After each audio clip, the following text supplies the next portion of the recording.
dans votre écran pour pouvoir activer l'interprétation.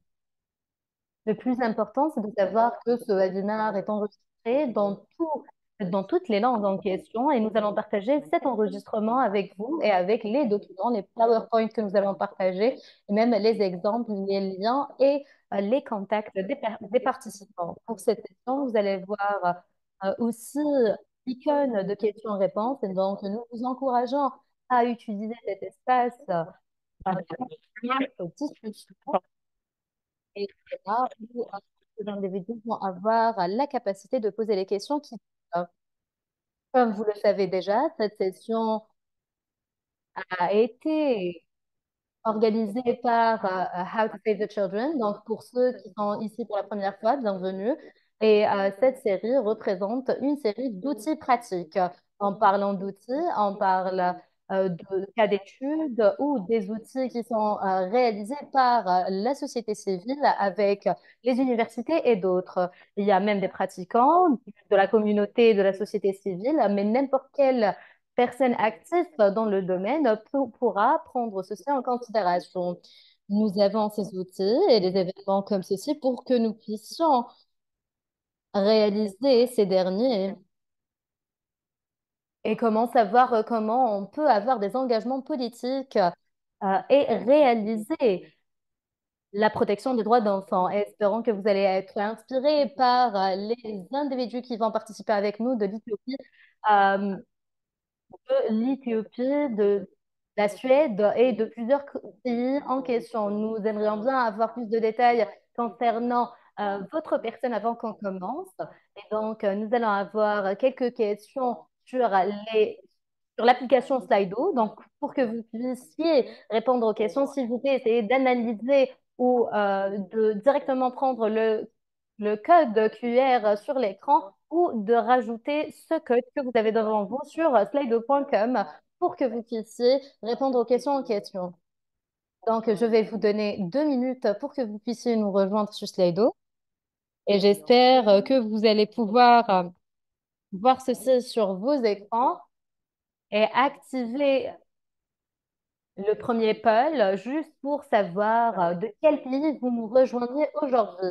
Et bien sûr, nous avons une rangée très intéressante de tous les pays autour du monde. Nous aimerions bien connaître les pays que vous voyez. Donc, nous avons l'Angleterre, le Kenya, l'Éthiopie, qui est extraordinaire, car nous avons déjà des interlocuteurs qui sont de l'Éthiopie, l'Égypte, Malawi, le Sénégal, la Suède. Et j'aimerais bien voir plus de pays, bien sûr, à fur et à mesure. Nous avons les Philippines aussi, la Norvège. C'est magnifique. Donc, s'il vous plaît, continuez à répondre à cette question. Nous aimerions toujours savoir d'où les individus sont présents parmi nous. Et je vais passer à la deuxième question. L'Argentine. C'est magnifique de voir un autre continent parmi nous. C'est magnifique de voir cette diversité. Donc, la prochaine question pour vous. Et c'est la deuxième session dans la série de l'égalité des droits d'enfants. Est-ce que vous avez déjà vu la session en octobre par rapport au mapping en Thaïlande? Nous aimerions bien voir s'il y a les individus qui nous rejoignent pour la deuxième fois ou bien c'est la première fois. Apparemment, c'est la première fois pour pratiquement tout le monde. Chaque personne qui est parmi nous n'était pas ici durant la première session. Ce n'est pas un problème car nous allons aussi partager les réponses de la première session pour le mapping et le cas d'étude. Et donc, euh, c'est parfait. Et pour la dernière question, juste pour avoir une meilleure compréhension sur les individus que nous avons parmi nous, nous aimerions bien savoir quelles sont les qualités de travail que vous avez gérées auparavant, dans quel genre d'expertise nous avons parmi nous. Nous avons l'égalité des genres, nous avons l'inclusion de l'handicap, la responsabilité sociale, euh, les groupes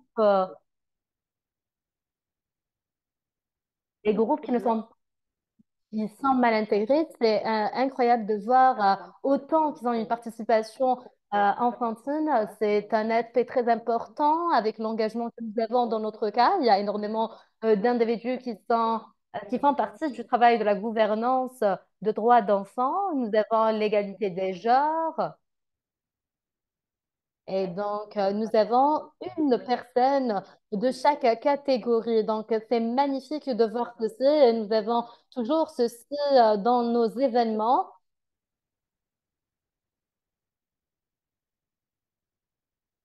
Donc, je remercie chaque personne qui a répondu à ces questions.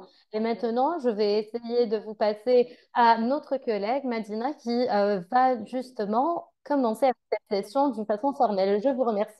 Je vous remercie, Anna. J'aimerais bien poser la question. Vu que nous avons énormément de nouveaux participants, est-ce que vous pouvez leur informer par rapport à la traduction, ceux qui ont déjà raté la première session?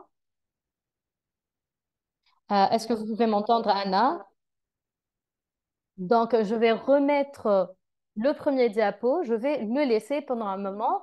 Donc, s'il vous plaît, n'hésitez pas à vous à savoir ça m'a fait plaisir de voir qu'il y a des pratiquants, des experts autour du monde et j'ai vu ceux qui n'ont pas vraiment répondu à ces derniers. Nous avons vu Zimbabwe, l'Égypte, la Syrie et d'autres participants qui sont ici dans la boîte de chat. Nous avons l'interprétation en arabe qui est très importante pour vous, pour que vous puissiez communiquer et partager la connaissance que vous allez acquérir ici. Et c'est très important dans cette série de comment sauver les droits d'enfants. Je vous remercie, Anna, pour ce début assez intéressant. Et maintenant, nous allons directement faire l'ouverture de la session.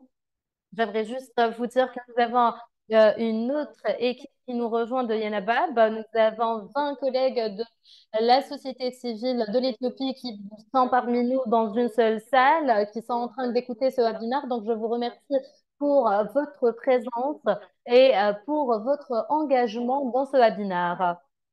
Donc, j'aimerais bien apprécier les efforts de tous les individus qui participent dans ce webinaire, spécialement dans ces temps assez délicat, mais bien sûr, nous devrions avoir un webinaire avec des panélistes extraordinaires et de partager cette expertise avec vous. Il y a des pratiquants qui essayent d'inclure l'inclusion des droits d'enfants. Et maintenant, nous allons lancer les cas d'études par rapport à la responsabilité et l'inclusivité pour réduire la discrimination et avoir plus d'inclusivité sociale. J'aimerais bien remercier l'Organisation de développement de santé d'enfants en Éthiopie et Save the Children Ethiopie qui travaillent sur la gouvernance des droits d'enfants, Yenabab et Anna, qui ont travaillé énormément pour pouvoir documenter ces travaux qui ont été déjà réalisés par le programme d'engagement de la société civile et le fonds de CESA avec la série de comment sauver les droits d'enfants. Sana avait déjà mentionné une question. Euh, cette série essaye d'être plus proche de la société civile et partager les meilleures pratiques. Et aujourd'hui, nous allons lancer ce cas d'étude qui représente une continuité du mapping que nous avons déjà réalisé en octobre. Et vous allez avoir tous ces enregistrements sur les autres sessions en ligne et cette session sera en ligne aussi. Donc, pour ceux qui ratent cette dernière, vous pourriez partager avec vos collègues dans toutes les langues que nous avons aujourd'hui.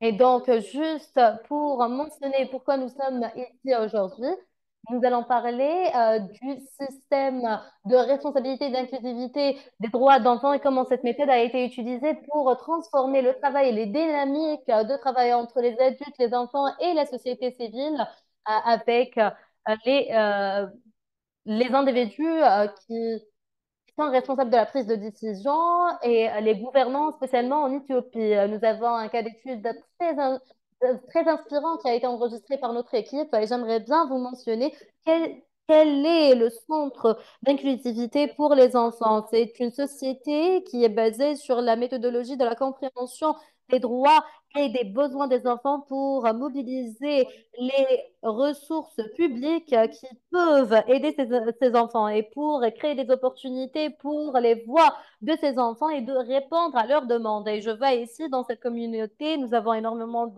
d'individus qui travaillent sur la participation enfantine et donc c'est très important de prendre cette méthode en considération qui répond aux problèmes que le gouvernement ne priorise pas avec tous les services pour les enfants et spécialement pour ceux qui sont affectés par la discrimination et le manque d'inclusivité. Et donc, c'est très important d'aider ces individus et les leaders de pouvoir avoir un impact sur les vies de ces individus.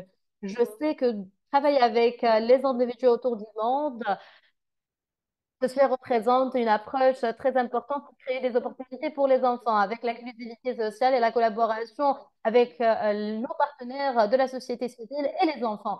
Ce cas d'étude, particulièrement aujourd'hui, euh, souligne comment ces outils de responsabilité sociale est très important de ne pas laisser les enfants derrière. Nous sommes très euh, très excitée pour pouvoir voir tous les groupes, les méthodes qui marchent, non seulement la responsabilité sociale, mais de comprendre et d'apprendre de l'expérience des organisations qui sont parmi nous aujourd'hui, deux de l'Éthiopie et une des Philippines, et comment partager ces leçons avec les communautés en question pour pouvoir amplifier les voix des enfants et avoir un meilleur impact. Donc, nous allons avoir trois présentations de la théorie vers la pratique. Nous essayons de montrer ce cas d'étude pour inspirer le travail de tout le monde et GPSDO, donc l'Organisation de développement de santé euh, d'enfants et le groupe de responsabilité sociale pour les droits de l'enfant qui ont réduit le manque d'inclusivité sociale avec les interventions, les approches, les méthodes et bien sûr énormément de parties prenantes. J'aimerais bien inviter Asmina Belay qui représente le conseiller de Save the Rights, Children's Rights en Éthiopie et le directeur exécutif de l'Organisation de la santé pour enfants en Éthiopie. Donc, Asmira Abdel-Jalil, vous avez la parole.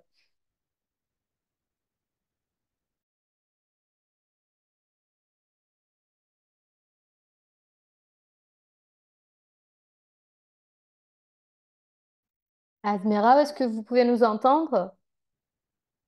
D'accord, je crois que nous avons des problèmes techniques. Ah oui, maintenant je peux vous entendre. Merci, Rodina. Je m'appelle Azmeral. Est-ce que vous pouvez m'entendre? Oui, oui, nous pouvons vous entendre très bien. Je vous remercie. Comme on l'avait déjà mentionné, nous allons avoir un cas d'étude sur comment les droits de l'enfant et la responsabilité sociale peuvent réaliser des solutions pour l'inclusivité sociale ici en Éthiopie. Et Abdel Jalil est de GPSCDO. Et donc, l'Organisation de développement pour les enfants est un des partenaires les plus importants du groupe de CDS. Et donc, pour cette partie de la session, nous allons avoir un cas d'étude. Bonjour tout le monde, bienvenue à tout le monde. Je m'appelle Abdeljalil Badawi. Je suis du groupe de l'Organisation de développement pour les enfants et je suis le directeur exécutif de l'organisation en question. J'essaierai de partager avec vous un cas d'étude pour pouvoir éliminer la discrimination et avoir plus d'inclusivité sociale pour les enfants. Notre présentation aura cette outline. Donc, nous aurions l'introduction, nous aurions le résumé par rapport au cas d'étude, la proposition d'un cas d'étude, la solution choisie, les défis, le succès et le leçon apprise et dernièrement les conclusions. Nous allons avoir l'introduction en Éthiopie. Il y a peu d'investissements par rapport aux enfants, que ce soit dans les lois, les politiques ou bien les budgets. Les enfants sont impliqués et impactés par la discrimination avec tous les défis du développement. Pour adresser ces défis, nous avons des partenaires et des communautés qui essayent d'aider le gouvernement à respecter, protéger tous les droits d'enfants. Avec le fonds de SIDA, nous avons aussi organisations partenaires qui travaillent sur le centre de responsabilité sociale des enfants avec les initiatives, avec la participation considérable des enfants avec plusieurs vulnérabilités, la pauvreté, la migration, le déplacement et même l'exclusion sociale. Et nous avons aussi la participation des centres de responsabilité sociale pour les enfants, les initiatives pour les enfants, la capacité de formation et de renforcement de capacité. Bien sûr, ceci pourra renforcer le pouvoir des centres de responsabilité sociale en aidant le changement positif. Et donc, ceci est 2020 et 2024. Nous avons réalisé un état où nous avons pu avoir le cas particulier de l'état civil qui a aidé énormément dans le changement des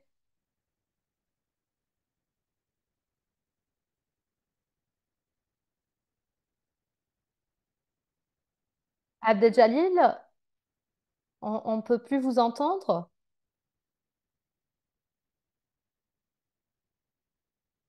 Oui, nous avons perdu Abdel mais j'espère que nous pouvons...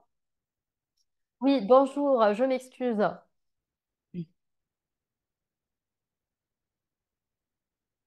Vous pouvez continuer, Abdel si vous pouvez nous entendre.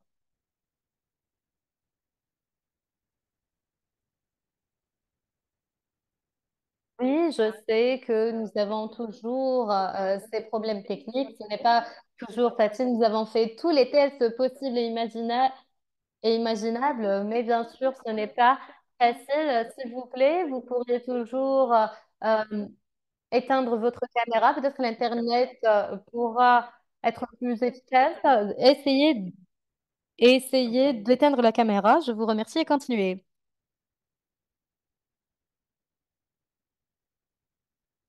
Donc, c'est très important d'avoir des cas qui se focalisent sur les enfants pour des initiatives, pour avoir de meilleurs services euh, sociaux avec les entités gouvernementales. Les pro- Donc, mon collègue va pouvoir mentionner le reste de la présentation. Je vous remercie énormément. Est-ce qu'on peut avoir le prochain diapo, s'il vous plaît? Oui, donc je vous remercie. Maintenant, je vais présenter euh, le, le résumé du travail en question. Le problème en Éthiopie, il y a peu d'investissements concernant les enfants, spécialement par rapport aux lois, les politiques, le budget. Et dans les communautés artisanales qui vivent à Gouragui en Éthiopie, ils sont exclus. Donc, c'est une partie qui est discriminée par rapport.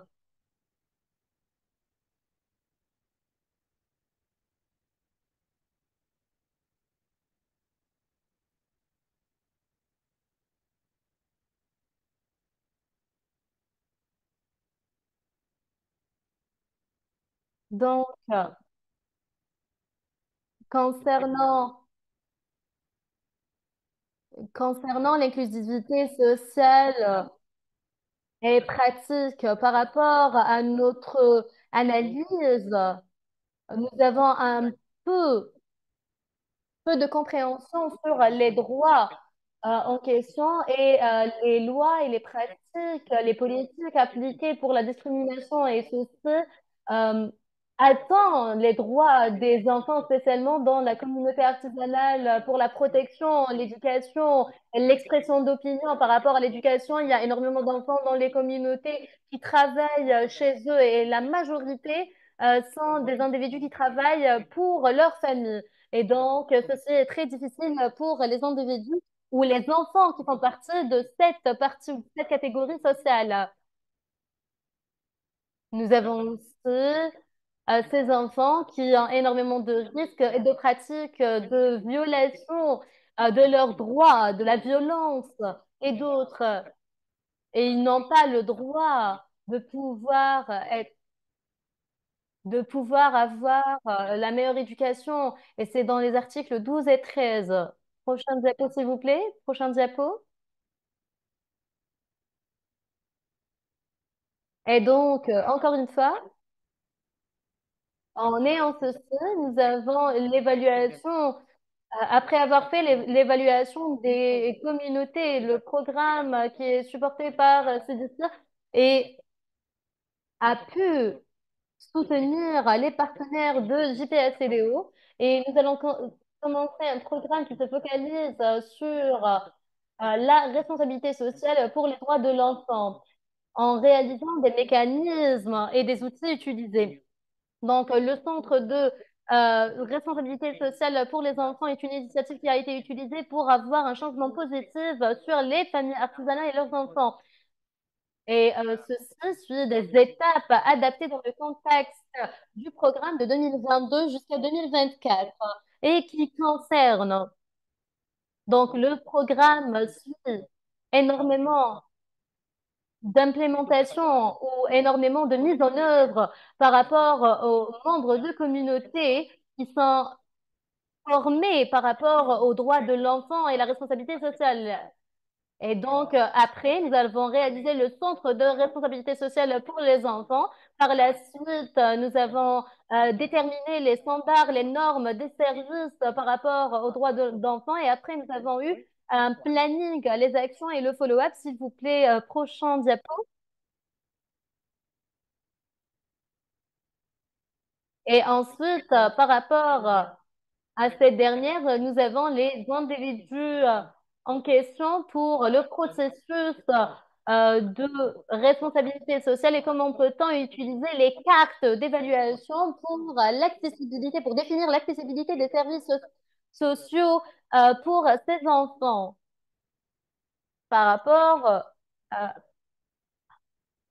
aux enfants qui n'ont pas eu leurs droits en question. Et après avoir fait l'analyse des cartes, nous avons essayé aussi d'avoir l'équivalence des genres et voir quel est le genre qui a eu ou qui a reçu moins de droits. Et après ceci, nous avons eu 10 groupes différents qui ont été établis.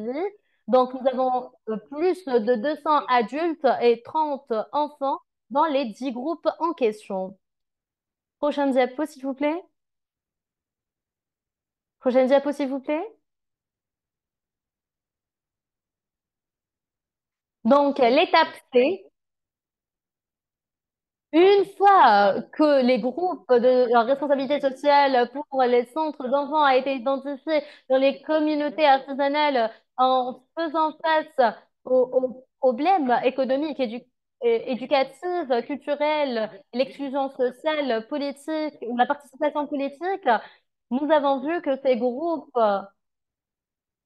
ont été identifiés avec les violations de leurs droits et par la suite, nous avons pu avoir une évaluation qui nous a établi, qui a établi justement les indices dont nous avons eu besoin.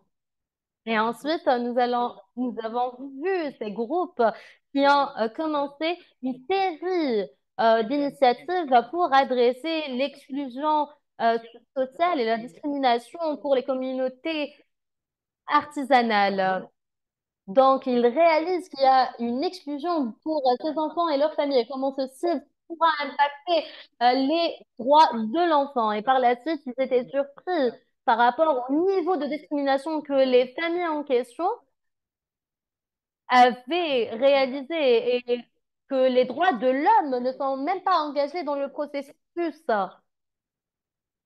dans les enfants dans cette communauté. Par la suite, nous avons pu sécuriser les centres pour les enfants avec une liste pour les gouvernements des familles en question et ce gouvernement a décidé de prendre des bureaux pour réaliser des campagnes de sensibilisation pour ces groupes d'enfants et leurs familles pour pouvoir réduire la discrimination.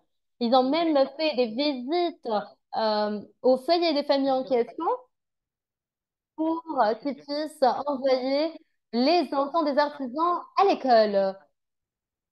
Et donc, il y a un niveau d'engagement